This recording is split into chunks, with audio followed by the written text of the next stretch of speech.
From Hollywood, it's time now for Edmund O'Brien as... Johnny Dollar. I got $500 here for you. And all I have to do is guess the mystery voice.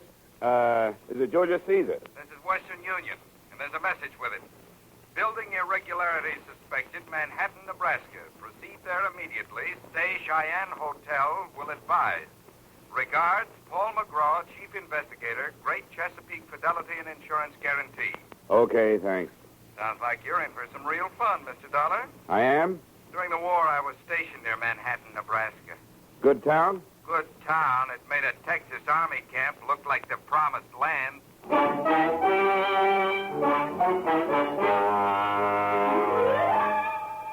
Edmund O'Brien in another transcribed adventure of the man with the action-packed expense account. America's fabulous freelance insurance investigator. Yours truly, Johnny Dollar.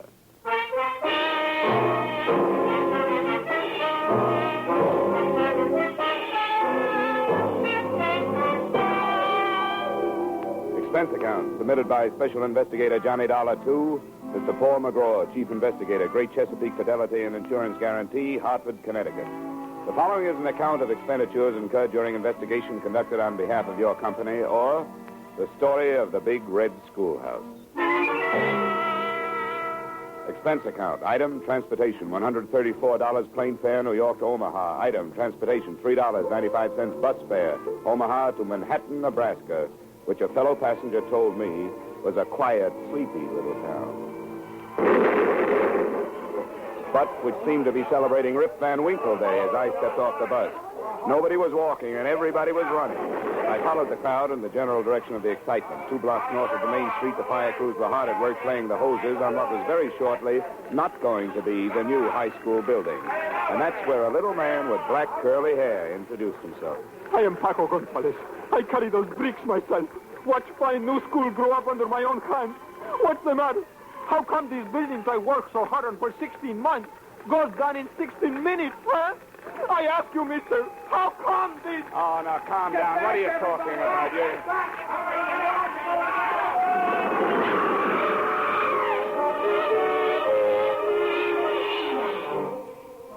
Like everyone else in Manhattan, Nebraska, I spent the next 3 hours working with the emergency fire and disaster squads. And by 8 o'clock that night, we seemed to have it under control. I finally dragged myself over to the Cheyenne Hotel. But before I could leave the front desk, I had a long-distance call from you, McGraw. Johnny, where have you been? I've been trying to get There's been a big fire here in town. Everybody had to work on it.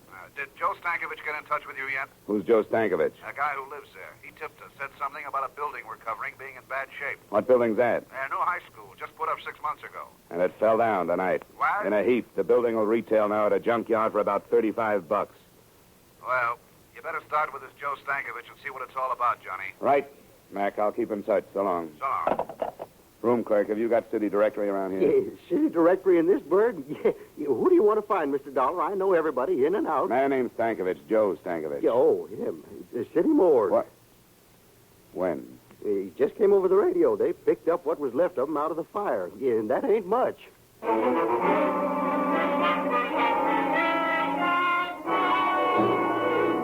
Joe Stankovich had no survivors and no close friends.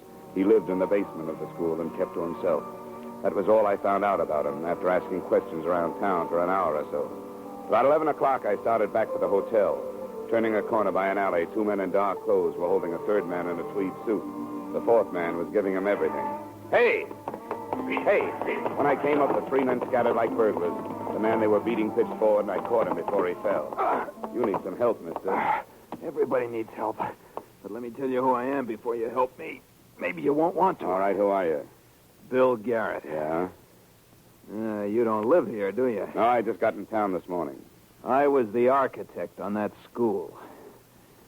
Well, don't you understand, Samaritan? Don't you see? Those 3 men were a group of citizens. Their kids could have been in that school when it caught fire and collapsed. And I'm afraid they feel that I don't design especially strong buildings. His office address was in his billfold. I hailed a cab and took him over there after stopping by a drugstore for bandages, iodine, and something to take off the chill. While I was patching him up, I remembered how he'd stood there without a sound while they did that to him. When he came around, I told him who I was and what I was doing there.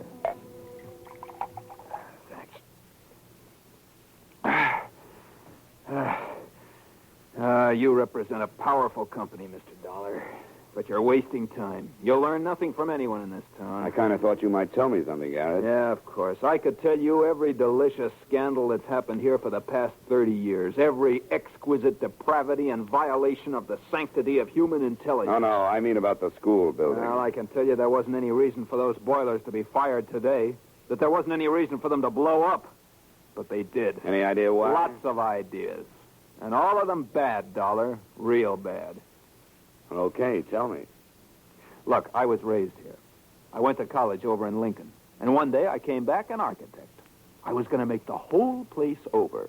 Nice buildings, nice streets, everything. And you saw what happened. The school was my first big project. Yeah? I drew it 4 years ago, revised it a year later. And the city hired you? Better than that. I was so good, the day they broke ground on that school, I left for Paris to study at the Sorbonne. Then you weren't in town while it was being constructed. I was out learning how to build even better things.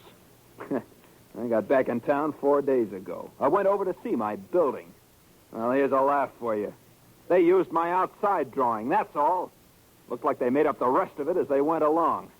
I went over to see the building contractor to ask him about it. Double talk.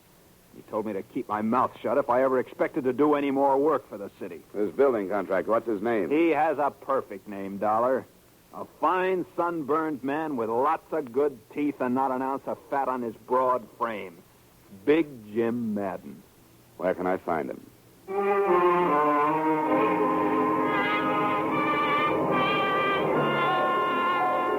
20 or 30 irate citizens of Manhattan had already gathered outside Jim Madden's home, with the 10 uniformed men from the local sheriff's office forming a half-moon circle across the close-clipped lawns, as well as the 2 standing guard over the yellow convertible in the driveway, meant there'd be no kind of beating up around there. My identification card got me inside, where I waited around in a den that was stocked with good liquor and good leather chairs. Finally, a big man in a blue suit walked in. Dollar? Uh-huh. I'm Jim Madden. You're the insurance man. What can I do for you? Tell me everything you can about that high school building. The city made a claim yet? I don't know. Uh-huh.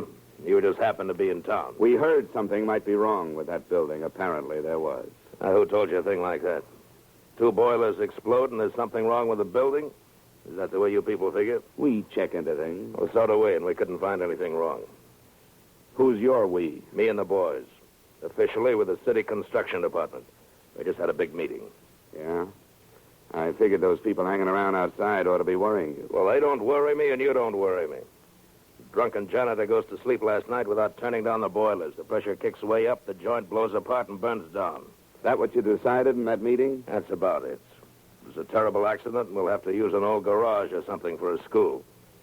But then we'll get around to building another with the insurance money we have coming. Good walls don't tumble out from that kind of explosion. We have to have some kind of specifications on that. Easy, Dollar, easy. Of course you do, of course you do. Anything at all. Yeah, there you are. All the building specifications on the high school, okay? That'll do for now. Good. Now you can get out of my house. You smell smoky.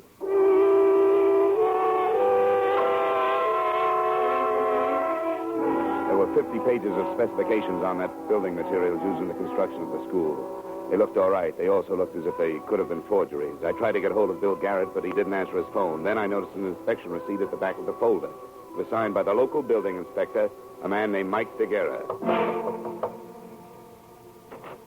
You stay up late, whoever you are, but come on in anyway. The woman standing in the doorway was tall and blonde and smoking a longer than you can buy cigarette that went with the black filmy thing she was wearing. You say your name's Johnny Dollar and you want to talk to Mike, huh? I'm Vivian DeGuerra, and Mike isn't home just now, but you can wait for him and talk to me. I'm not bad company. Would a drink help? Help what? Whatever's wrong with you. You look tired. It might, but I'd rather not. I just came by to talk to your husband. Who said that?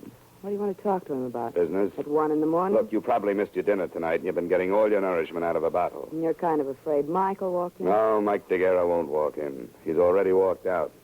And you're feeling kind of sorry for yourself. Why, I didn't... A man, if he lives in a place, is an ashtray or a picture or yesterday's sports section lying around the front room. There's nothing like that in this room. And If I walked over to that closet 10 to 1, I wouldn't find any of his clothes. Come on, tell me. When did he lamb out of town? Stop, you're hurting my arm. Come on, when? 3 months ago. Get out of here. Why? Where is he? Find him and ask him. You're the detective.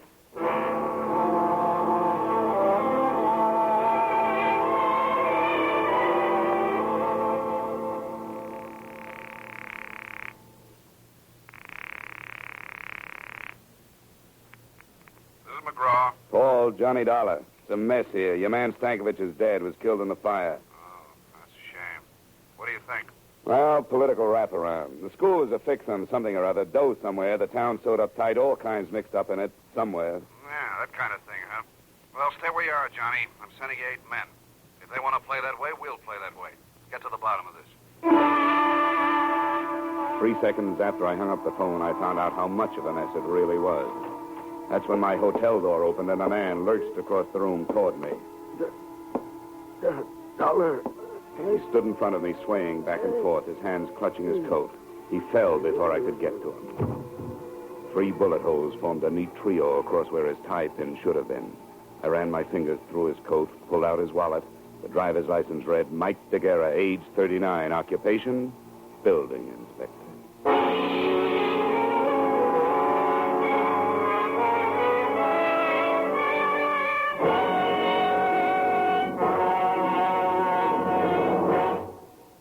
In just a moment, we will return to the second act of yours truly, Johnny Dollar. But first, the king of the cowboys, Gene Autry, will be riding the CBS range again this Saturday night. And Gene will be singing 2 of your favorites, Funny Little Bunny and Home on the Range.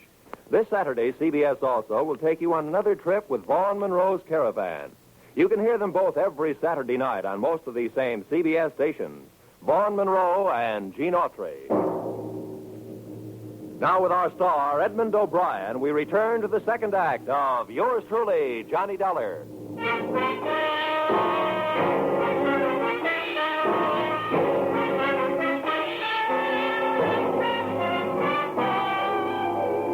After they took Mike DeGuerra's body to the morgue, the local constables held me all that night in custody.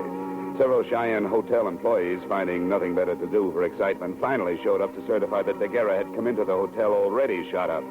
So I was clean, and they let me leave a little after dawn. When I got back to my room, Paul McGraw's contingent of operatives had already arrived.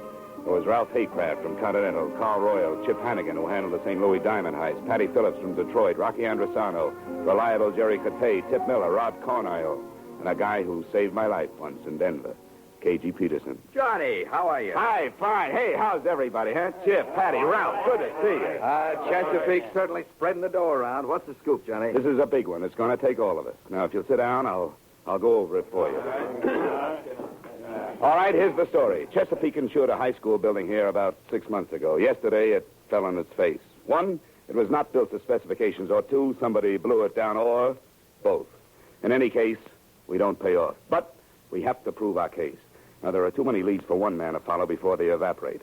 The guy who signed the building inspection papers was killed last night, a guy named Mike DeGuerra. Carl and Chip, that's your job. Find out everything about him, his bank account, his friends, his troubles, his wife, everything. Oh, his wife, yeah. She's living at 113 South Street. You'd find a girl on Mount Everett, Johnny. Well, she's not my type, honestly. Robin Tip, your man is the building contractor, Big Jim Madden. He's cocky, belligerent, but I think you guys can handle him. Run him down. Bank accounts, purchase orders, what kind of money he spends, so on. Patty and Ralph, find out everything about Stankovich, the janitor who was found in the ruins. Rocky and Jerry, start talking with anybody in town who might know anything. Bars, restaurants, street corners, teachers, pupils, anybody, anywhere. And report back to me anytime you want. Now, don't push anybody around, but don't let anybody push you guys around. Anyone have anything to say? Yeah, just one thing. Let's get this thing over so I can get back to Philadelphia. I'm about to become a father.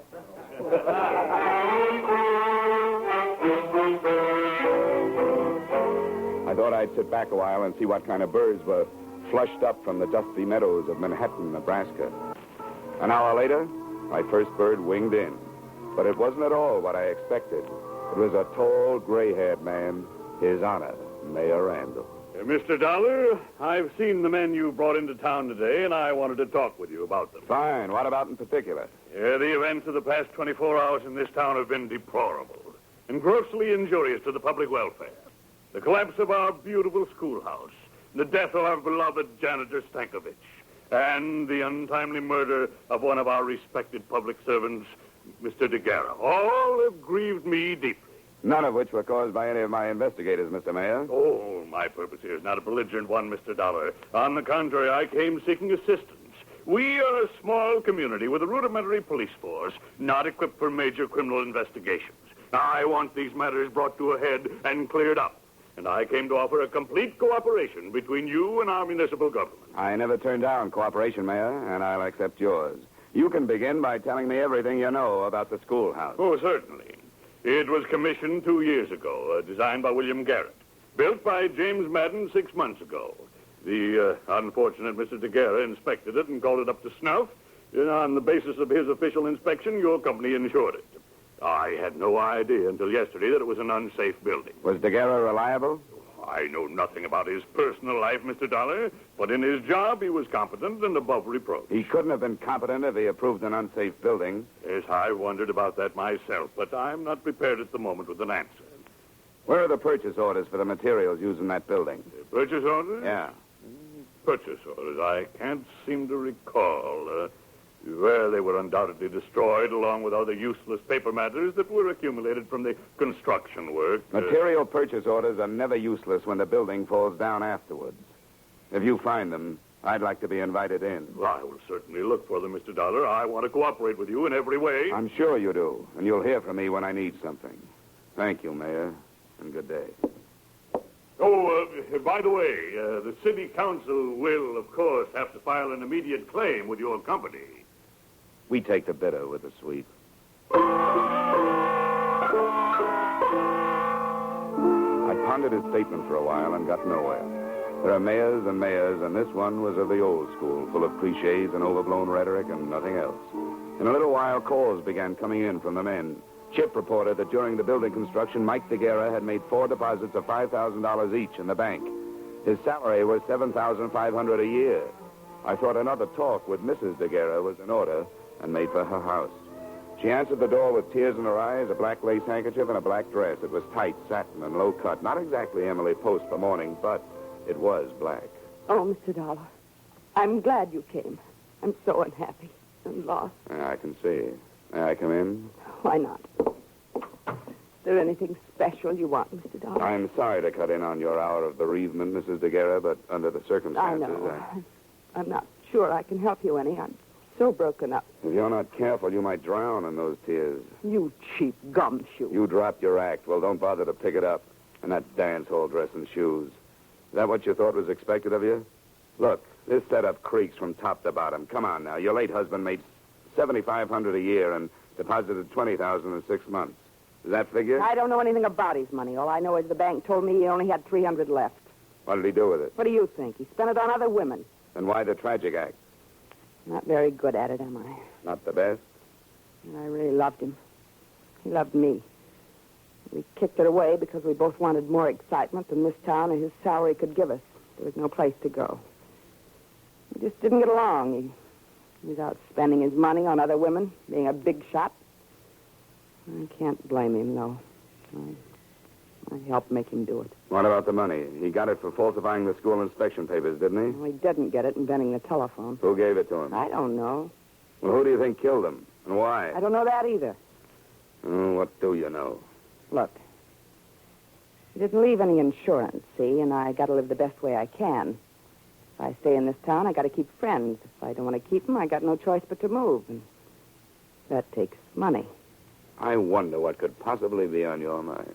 The company you represent handles insurance, doesn't it? 263 different kinds. Are you particular what kind of premiums you collect? We pay off on a lot of things. Just what kind of insurance were you thinking about, madam? $2,000 endowment. Got your pen? No. But my word's good at the cashier's cage. What do you got? I'm trusting you. Mike got that $20,000 from the Universal Rock Company for, quote, services rendered, unquote. You know who owns the rock company? Big Jim Madden? Close enough, Big Jim's brother.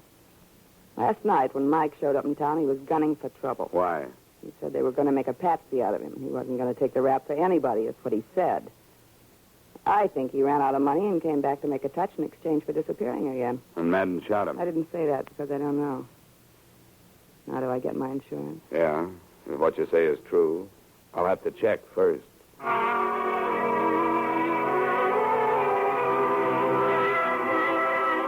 finally tore myself away from the grieving widow and headed back to the hotel in case any of the boys called. On my way down Main Street, getting the worst end of the local stairs, someone with a wrinkled coat and bourbon on his breath stepped out of a doorway and stopped me. Bill Garrett, the architect. Dollar? Yeah, Garrett, what is it? I finally got up courage enough to do something decent. Decent for me, anyway. For anybody else, it would be too low to talk about. What was it? Well, I'm not much of a lawyer, but they say there's a statute in the books that says a private citizen may commit a crime to prevent a greater crime from being committed and still go free. Is that right? Most states have it. I suppose Nebraska does, too. Well, I committed a crime. I'm a Fagin, that's what I am. So long, Garrett. I'm busy. Oh, now, Johnny, wait a minute. Now, just written on the head of a pin, it goes this way. I had a secretary in the mayor's office steal something from his private file. Here. The purchase orders for our humble contribution to ageless architecture, the Little Red Schoolhouse. Signed by no other spotless member of our model community than James G. Madden.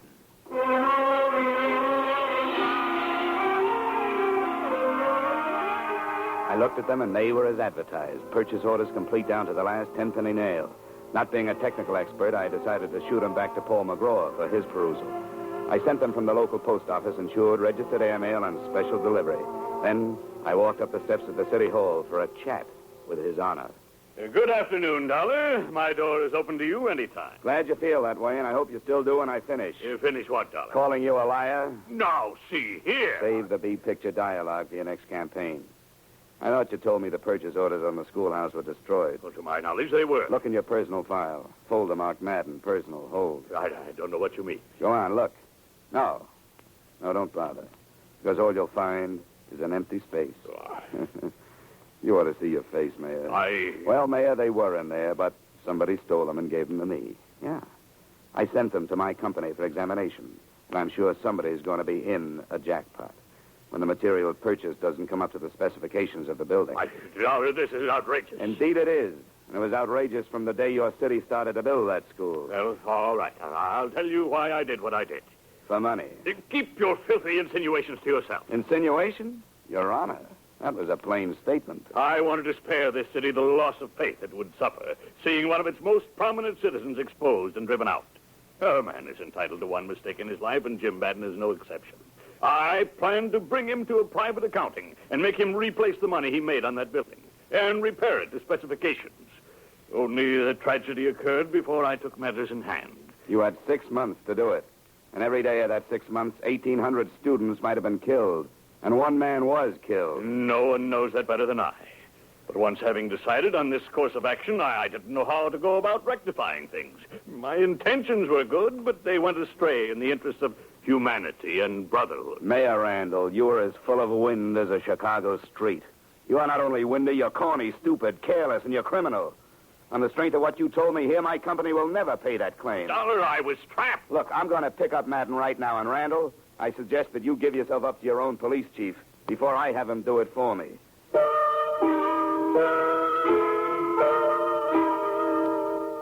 I raced back to my hotel to organize my men and pick up Madden.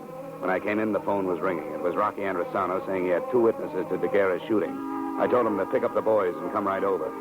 I hung up just as the door opened, and 3 sullen characters with brick dust on their shoulders came in, uninvited. Want to come with us, Dollar? What do you need? 4th at Bridge? Come on. No, thanks. Guys. That'll do it. It was strictly no contest, and with one on each side working a punishing arm lock, I casually strolled out of the room and down the elevator to the street.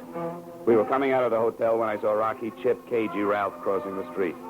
My boys did real well, especially KG Peterson, who was in a hurry to get back to his wife. After we subdued the hoods, I said a few words to their leader. Don't ask me nothing. Sorry, this is quiz night. Madden sent you, didn't he? Never heard of him. You wouldn't do that by yourself. We're not proving that. Talk. Lay off. Lay off. Of course he sent us. Who else?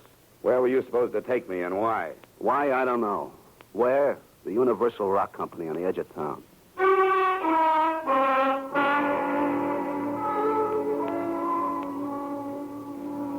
It was a huge, dusty building next to some intricate rock-crushing machinery. Parked in front of it were 3 cars. A yellow convertible, such as a well-to-do contractor might drive, a long black sedan, such as a city official might have, and a small sedan, such as anybody might have. We covered all the exits, and K.G. Peterson and I went up the front way. We were halfway up to the offices when we pounded up to the landing just as Big Jim Madden staggered out of an open office and fell twisting on the stairs. Through the open door, I saw a flash, a black skirt, and a hand holding a gun that started jumping. Give me that. It's empty. Dollar. It's all right, Mayor. I'll get an ambulance out here as soon as I can.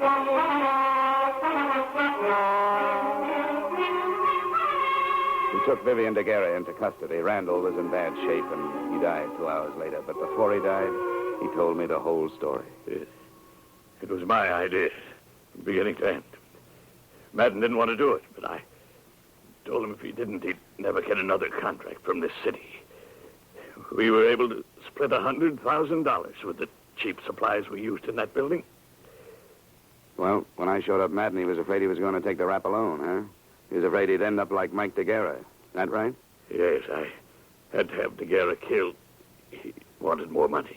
And you kept the purchase orders so you could make Madden do what you wanted him to do. When he found out that your company had them, he was going to turn both of us in. I talked him out of it. Yeah, with a gun. He's dead. He's better that way. Why is it there's always a falling out among thieves?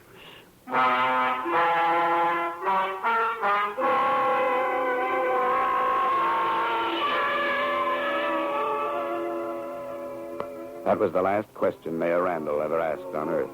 And like other men before him who had lived with deceit and treachery, Randall didn't live long enough to get an answer.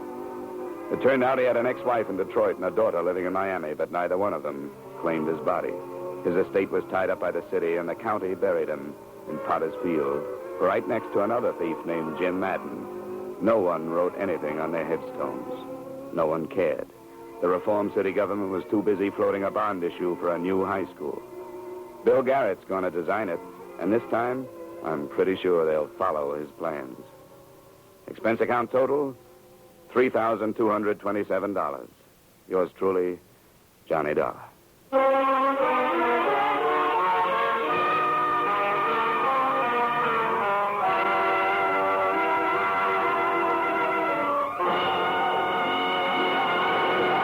Yours truly, Johnny Dollar, stars Edmund O'Brien in the title role and was written by E. Jack Newman and John Michael Hayes, with music composed and conducted by Leith Stevens. Edmund O'Brien can currently be seen starring in Harry M. Popkin's United Artists production, DOA.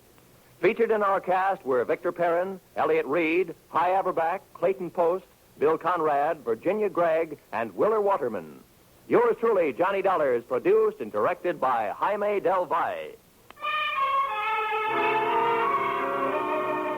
Join us next week when, from Hollywood, Edmund O'Brien will appear in another transcribed adventure of Yours truly, Johnny Dollar.